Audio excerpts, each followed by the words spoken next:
Well, it's 2:00 and the Division 8 logo is on the screen, so it must be time to start. It is the 18th of September, 2021, the last time I checked. So a little bit of hybrid meeting stuff that I want to talk about real quick. If you're on Zoom, of course, keep yourself muted, please, until you need to speak. And then, of course, unmute. Tell us your name because it doesn't pop up on the screen to tell us who you are. And if you're in the room, go ahead and you have a question or comment, go ahead, say your name very clearly. I'll probably be repeating everything you say unless you come up front like Mike and Barry will to give a report. And that just makes it easy for everybody online to hear it and everybody in the room to understand what's going on as well. It's a little bit of extra stuff to say your name first before you do, but it makes it clearer for everybody. They know what's going on. We will take a very brief break between the business meeting and the presentation. Do whatever you need to during that time, but it shouldn't take all that long to do that, and then we'll roll right in there. The meeting, of course, is being recorded as usual, and will be posted to YouTube probably tomorrow afternoon, tomorrow evening, but certainly by Monday we'll have the business meeting posted and the presentation posted as well. We have a couple new members. Unfortunately, I don't think they're online. I didn't see them in the participants list, and they're not in the building with us here. But Gary Dean and Don, I don't know how to pronounce Don's last name. Do you? Well, I don't know. Ron, do you know? I haven't heard it pronounced. This is Don. Mark. This is Mark Norman. It's Don Barbier. I talked to him about a month ago and suggested he join. Oh, He's great. out of town right now. I think he's in Washington State, but Barbier. Barbier. I have name tags for both of them. So yay, when they do show up to a meeting, that's good. Also, while we're at it, I don't think we have any visitors except our guest presenter, Bernie Kempinski, and we'll get to that in a little bit here. So I need a motion to approve the minutes from the last meeting as posted on the website. Bob Johnson makes a motion. Mike Berry seconds. Any objections? Passed. All right, another short treasurer's report this month. On the expense side, starting to see some work towards our fall train show, which is a good thing. Any questions? Any questions online? Do I have a motion to approve? Bill Lynch, motion to approve. Second? Cecil Stewart. Anybody opposed? We'll move right along then. Thank you, Mike. Can you take a quick look, see if anybody's out at the door? Since you're up. Thank you. Rick Weir, I saw you online. Do you have a quick report for us? This is Rick Ware. Yes, I do. The only person that has needed any support is Nancy DeMare. She was hospitalized, and as far as I know, everything is okay now. But she was hospitalized for a few days. That's correct, Rich. This is Bruce. She's back home and doing well. Good, thank you. Thank you, Rick. Hey, good afternoon, everyone. For the Charlie Keeling Hybrid Model Contest for September, we set aside our modeling paints and our weathering powders, and we get out our iPhones, our cameras, or dig deep into our slides or our prints from years ago for our annual photo contest. And this is our other contest that has 2 entries and 2 votes. So we have both model photos and we have prototype photos. So let's start today with the model photos. We had 5 entries this year. And of course, lots of subjects, lots of great photography. And we're sending out congratulations to Bob Frankrone for 3rd place for his East Bluefield composition in the model photography.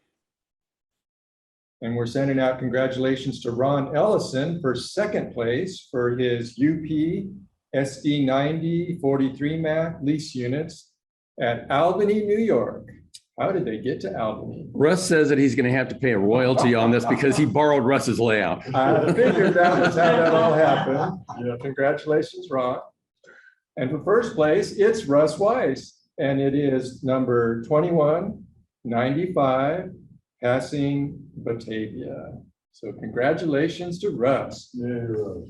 And we're sending out electronic copy of your certificate at this moment, and the real thing will follow up. So way to go, Russ. Now we're moving on to prototype. Oh, excuse me, honorable mentions. We had Rick Geertz for his UP switcher, Kevin Jones for his CIL 577 at Orleans, Indiana. So great work, everyone. Good stuff. Okay, now for prototype. Well, Russ, you're up again. Third place. Congratulations to you for Norfolk Southern 4363 at Astoria, Ohio. The Iron Triangle. Very nice. Second place goes out to Eric Wagoner for his Durango and Silverton Narrow Gauge Railroad High Line. Imagine a few of us had been on that route at one time or another over the years. Great photo. Can you take a bad picture out there? I don't think I'm it's on this. Can you possible. take a bad picture? I think it's possible. Drop your camera, that's the worst you can do. Okay, first place today, Kevin Jones, congratulations for your CSX coal train at Pool Point, Kentucky in Breaks Interstate Park. Wonderful, awesome location and great results. Lots of honorable mentions today. We've got Craig Hatters, NW 1218, Frank Roan's cattle car, Rick Geertz, Madison Railroad, a very historic moment he captured in film there. Ron Ellison, Progress Rail 226, broke my Santa Fe heart to see that picture. And Eric Wagner with our favorite steam engine in Kentucky, L&N 152. So congratulations, y'all. Kevin, here's an electronic copy of your certificate coming to you, and the real thing will follow up. So we're grateful for all the models. Now, next month, we're going to STEAM. That always brings out some modeling challenges. So we're looking forward to see some awesome work from you all next month. Don't forget, if you come to the meeting here at the 600 room, we invite you to bring your modeling with you to display on the table. Otherwise, everything will be hybrid. Okay, happy modeling, everyone. So does anybody know where that photo was taken? Someplace high, no trees. Believe it or not, no. Disneyland. No. But a relative of Disneyland, Is it in Denver, one of the little? it's actually owned by Knott's, the Knott's farm, the Knott's people who owned Knott's Berry Farm just down the road from Disneyland, but this was not at Knott's Berry Farm. This is at Calico, California, just outside of Barstow, in the desert. In the desert, absolutely. And that was a 35 millimeter Kodachrome, 1964. And we publicized this in this week. And of course, Fred publicized it in the June superintendent's column. And for your convenience, we'll send out the rules and regulations again. You can see them here. Fantasy paint scheme, no contest. Your entries are due, your photos of your entries are due by October 13th. Email them to the Division 8 Gmail account. And then, of course, we'll share them at the October meeting next month at this time. And we'll also, as we do every month, we put the contest photos up on the Google Photos Division 8 page. And those photos are always linked at the bottom of the ballot. And we'll figure out a way to link these for your online enjoyment as well. So should be a fun contest, non-contest contest. Several people I know are working on this. So it'll be fun to see. The Cincinnati Model Train and Trade Show at Lakota West is coming up on October 9th. Usually that's the day of our gathering, but don't, excuse me, don't forget our gathering has been moved in October to Saturday, October 30th for that and other reasons. And then we had planned to have a table on October 23rd at the Southern Indiana Railroad Club train show in Jeffersonville. And that's been canceled due to numerous reasons, among of which are big construction around the Presbyterian Church there in Jeffersonville at this time. And also they're short on manpower and burdened by many rules from the Presbyterian Church. So.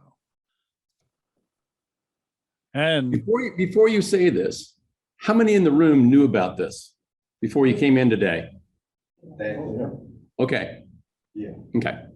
How Go many ahead, Ron. how many hands went up, Fred? I think Everyone's? 3 hands went up. Okay, Yeah. well, now you know. I didn't know. I did Okay. not know. September 29th, Wednesday, September 29th at 7 PM at the 600 room. Scale Trains Road Trip will come to visit us. Co-hosted by Division 8 and the K&I Model Railroad Club. What is this? Ron's going to tell you. Okay. What Bob was Johnson had a question, what is it? And I said, you're going to tell him. They're going to talk about scale trains, what they're currently working on, the history, and how they make models. And I've heard that they have a little gift bag for those that attend in person. Now, this is the only way to experience this is in person. We won't be broadcasting this over the internet. So if you're interested in scale trains and finding out more about how they do things, come to the 600 room at 7 o'clock. I believe that Shane Wilson himself will be. Shane with will be us. here. Shane, of course, is the owner of Scale Trains. Yes. Scale Trains is a production company. Oh, Scale Trains, the folks who make Scale Trains. locomotives, they make freight cars, The good stuff.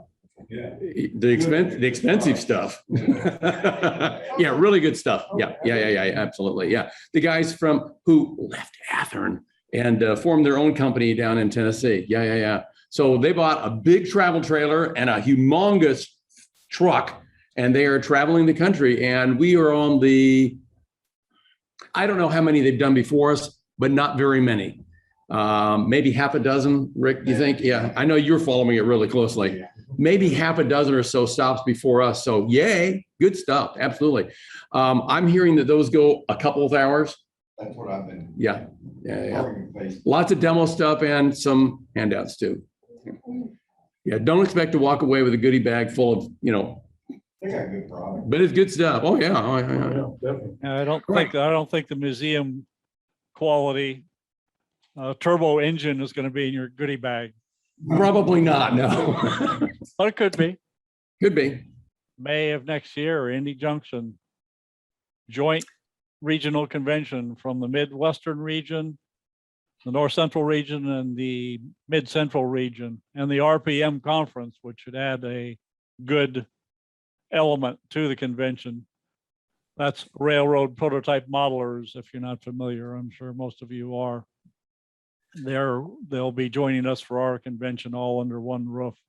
There'll be a 3-day train show. Thursday, Friday, Saturday. If you attend the convention, your convention fee covers the train show. Or you can just come for the train show. They also are selling a 1-day only convention fee, which includes the train show for Saturday only. For instance, if you are still unfortunate enough to be at labor. Fred, Ron, can I say something real quick? Yes. Our friend Jim Petro and his friend Dennis, AKA the guy that's taking all my money for signals, was asking, was I planning to go to St. Louis? And I said, probably not. And I said, I don't know if you guys heard about this. Sent them the link to Indy Junction and kind of gave them a little bit of what's going on. And they said, well, we'll have to look into that. So, good stuff. And it's nice that if guys way out on the West Coast would like to come, it's got their attention versus going to St. Louis. So that's a good deal. So. And speaking of T-Track, before we move on quickly, there'll be a T-Track extravaganza at the convention with Bruce the mayor in charge. So they'll have their own room and be setting up a nice T-Track display there, which Bruce just sent some information out this morning if you want to get involved in it. That's for our next event coming up, the Division 8 Train Show and Sale. But if you're interested in being a part of the Indy Junction 2022 T-Track, contact Bruce. Good time to start building a module or two for the convention. This is last but not least for me today is the train show and sale coming up November 13th. We are looking for volunteers now to staff the show. In fact, Fred, do you have your volunteer sign-up sheets there with you? Yes. Fred will be passing them around the room there if you care to sign up. We have the usual 3 times the volunteer set up on Friday afternoon, November 12th at 3 p.m.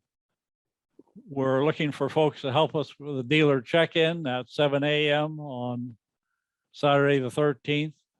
We'll be offering a real pie card to those that help the dealers unload on Saturday. Of course, you get free entrance into the show.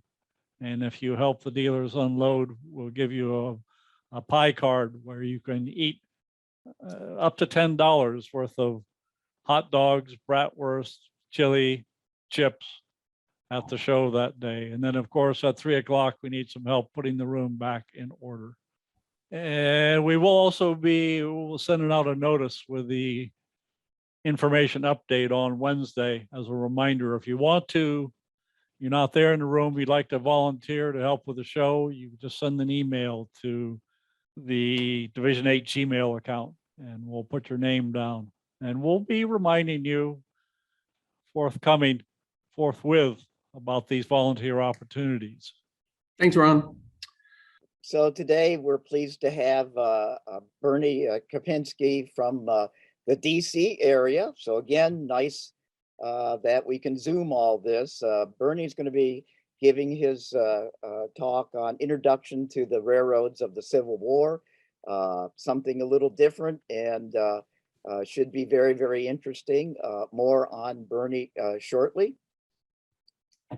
And our next business meeting, which is going to be October the 16th, we're going to have another out-of-towner, Mike Hawk from up in the Division 12, doing a static grass. And if any of us have tried that before, I think we've had a couple of our local guys doing it. But if you haven't tried it, there really is an art to it. And, you know, the better the machine, the better results. So I'm sure Mike's going to give us a lot of good tips on that. So look forward to that next time. Our next, later that month, we're going to do our gathering. We probably will not have all 4 of these guys, but there was some question whether they had some family commitments or not. But we will have 3 of the 4 guys talk to us. All of them have some pretty interesting stuff. You know, hopefully Paul Downs is one of them that his family commitments will not preclude him from doing this. And Paul's going to tell you how he made that L&N passenger car that he won an award a number of months ago. So look forward to that. Thanks, Russ. Any questions for Russ? So Christmas party, end of year celebration, scheduled for December 4th. Ron, someone's got their mic open. So Saturday, December 4th at the Louisville Airport Crown Plaza, same place we had it a couple of years ago. They've raised the price on us a little bit. So it's going to be $35 a person for the buffet. Payable to Mike Berry by the 29th of November at the very, very, very latest. And of course, you don't have to make a menu selection because it's buffet, just as it was last time. We had great service. We had a great meal. And that's the going price. The buffet, excuse me, the plated dinner for Indy Junction is $55 a person. No, $58 a person in Indianapolis. So the division is covering about 40% of your meal at this buffet. So you can go, wow, $35 is a lot. Yeah, it is. We're covering 40% of it for you so that we can get everybody together. It should be a good event. Free parking. What a deal, huh? There you go. All right. There'll be more information in the pie card. And there's more information. But, you know, the best part of this, I think, is down at the bottom, double chocolate cake and carrot cake. What a deal. I think everybody in the room knows Cecil Smith, or knew Cecil Smith, excuse me. He passed away earlier this year, of course, or last year. They're finally doing a celebration of life at the Salem Depot Museum on September 26th. we've put this out in the group's IO email for Division 8. We're going to do that again to remind everybody. I don't know if I'm going to make it up there. I plan to, but I'm not sure I can. 1:30 is a little tight for us getting out of church and getting up there, but we'll see what happens. But if you can make it up there, great. Cecil was an awesome guy. I met him a few times. I didn't have a long-term relationship with him just because, I didn't. He's a great guy and definitely missed. But there are some folks picking up the ball and rolling with it. So there you go. Division 8 membership, a real quick report here. We're pretty steady at 123, range from a month, the new guys that just came in, all the way up to 57 years, 9 months. The average, you can see it there, we've reported on. And this month, celebrate the folks who are at 40 to 49 years. We keep working our way down. Eventually, we'll get down to those 1-year guys. So these 5. So that is everything we have on the formal agenda. And we are going to this month do a back to basics. And the back to basics this month is on ACI labels. Now, I have had this peer reviewed by Mike Berry. Okay. And the reason I went to Mike is because Mike has told me about the fun and games that he had putting ACI labels on the sides of freight cars and the like. So fortunately, I never had to do that except in HO scale. It was a lot easier, I think.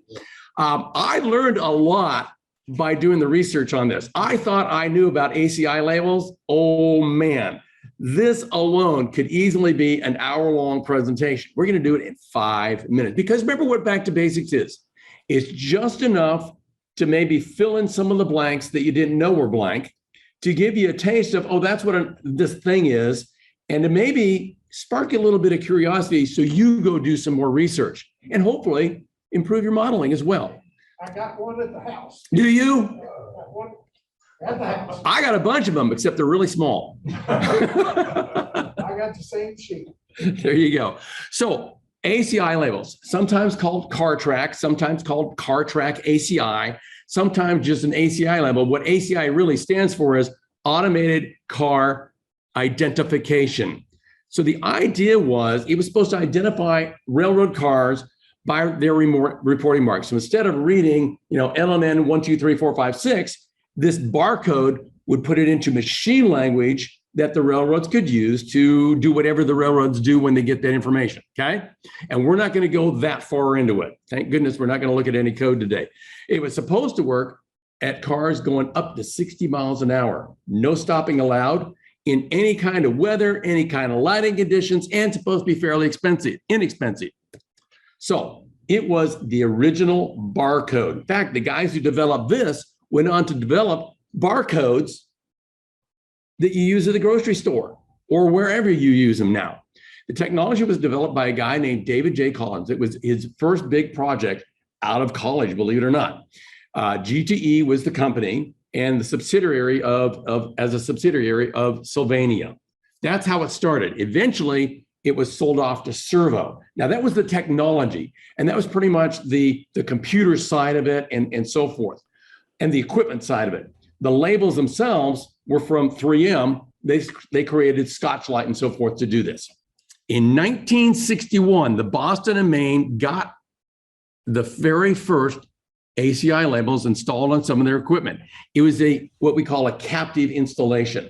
So this stuff was captive on the Boston and Maine. It did not interchange outside.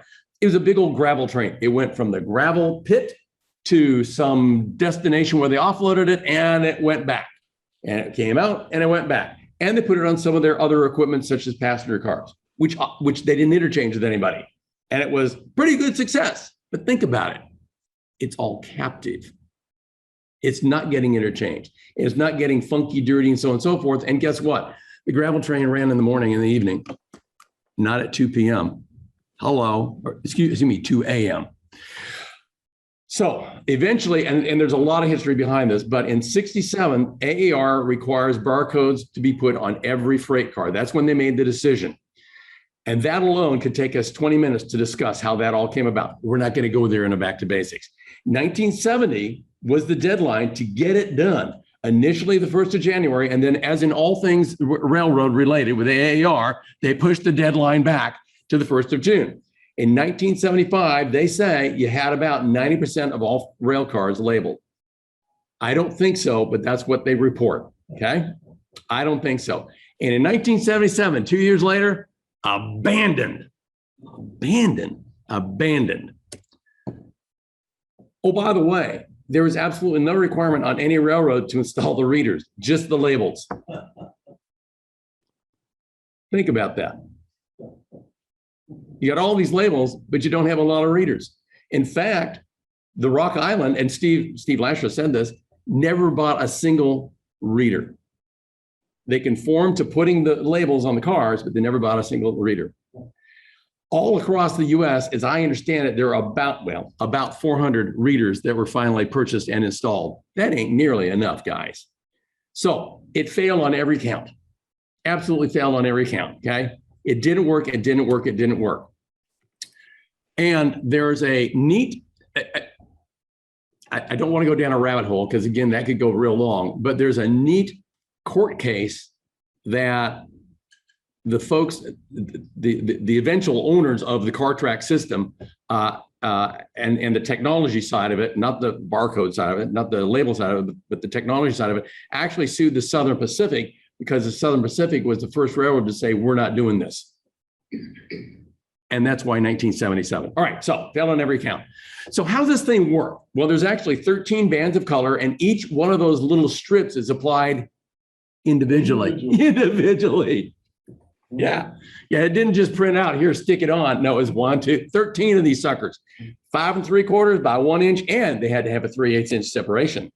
So here's the way it works. And again, we're going to go through this pretty quick.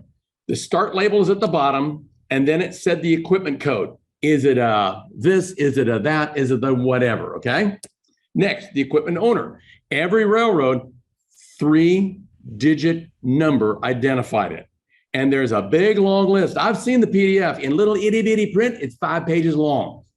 Okay. Every railroad had one. And then the car number. And there were 1, 2, 3, 4, 5, 6 spaces for, or 6 lines for the car number, and then stop. So the barcode read from bottom to top. And then at the top of it was a checksum or a validity. We are not doing the math. Okay. Just let me tell you, it took each of those from the equipment code up to the card, up through the car number. It took every one of those labels, did math on it, added it together, and then divided by 11 to come up with an answer. Did you have to do that as a carman, figure that out? Actually, we had a chart. Oh. And it was, you do this with it, and you'd end up with the checksum. Thank goodness, Yeah. because I had to get Excel out to figure this out. Okay. All right. So let's say that we had a Yreka Western 25110, and we wanted to create an ACI label. This is what it would look like. We're not going to do that. I already did this. That took me about an hour to do, but it was kind of fun doing it actually once. And I was not in the rail yard doing it either. Okay. So I just happened to have a photograph, and you knew I did, of Yreka Western 25110. And look at that. It has a barcode on it. Now, I took a picture of the car. I did not take a picture of the barcode. So when we zoom in this, it ain't going to look too good. However, as you go up and look at it from the bottom to the top, those lines, you look at them, they're, yeah, that's pretty darn close to what I have up there until you get to the stop label. They put the stop label on upside down. Like, really? All right. So, and here's the thing, there were some rules about where it had to go in the car and so on and so forth. And some railroads were much more particular, much more specific about thou shalt put it here on every single piece of equipment and so forth.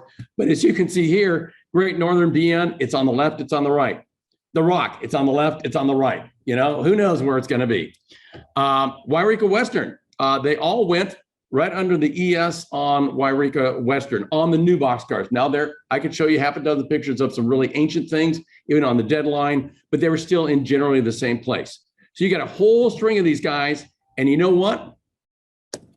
They missed one. I'm serious. They missed one. And I did not realize when I took this picture, and I've had this picture since 1980. I remember when I took this picture up there in Yreka, I did not realize that I had this line with that one car missing. And I've gone through all my other slides that I have of Yreka Western, all the other equipment online, you know, railroad archives and so forth. Every single one of them has a, how did I manage to get this one? I don't know. But if you zoom in, there is no, it's not there. So sometimes they even put them on cabooses and sometimes they even put them on locomotives. It just depended on the railroad, what they're doing with it. So if you're modeling, think about this. If you're modeling, you should not have any ACI levels unless you're modeling the Boston and Maine in that captive state before for equipment that was built prior to 1967. Also, if that equipment was built after 1977, it should not be applied either, right? Because the AER said, stop, you don't need to do this anymore. So why would a railroad spend the money, time, effort to do it? They wouldn't, right? Yeah, right. Yeah. I got news for you. Check the prototype. Remember those Yreka Western boxcars? I happen to know that those Yreka boxcars were built in October of 1978. They were built in 1978, and yet there's an ACI label on all of them. And it's not an isolated case. It is not an isolated case. No, exactly. Which is why I said on the third bullet, you got to check the prototype or just put them on, because who's going to come into your layout and know that? Really? You know? Okay, I would for the Yreka Western, for the McLeod, but that's about it. Although I'll tell you what, if you find a Southern Pacific car out there that's 1978 or later and has an ACI label, I'd be very, very surprised. I have not seen any of those. That's the build date you're talking. Yeah, the built date. Yeah. The new date, the built date, whatever. Yeah, absolutely. Because there's no other way to really tell. All right, ACI labels. Good story? Absolutely. Hopefully you found out a little bit stuff you didn't know. And as Bob Dawson would say, there's an exception for everything.